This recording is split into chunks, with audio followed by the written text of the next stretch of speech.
माननीय शरदचंद्र पवार साहेब आणि माननीय उद्धव बाळासाहेब ठाकरे साहेब यांची महाविकास आघाडी आहे आणि अजित पवार गट, शिंदे गट हा ही महायुती आहे.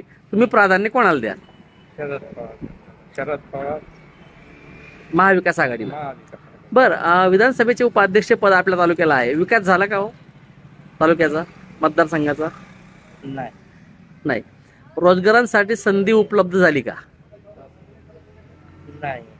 बरं, आपल्या तालुक्यात 3 आमदार होऊन गेलेत. माजी आमदार चारोस्कर, माजी आमदार महाले आणि विद्यमान आमदार आता जिरवड साहेब.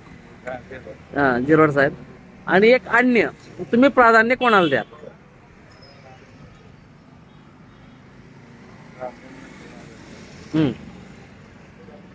या तिघांना पैकी एक किंवा अन्य कोणाला द्याल? तुम्हाला विधानसभेला चेहरा कोणता आवडेल? एकही नाही. अन्य. बर, एकंदरीत रोजगारांसाठी संधी उपलब्ध तालुक्यात झाली का तरुणांसाठी? तरुणांसाठी संधी ओपन झालेलीच नाही.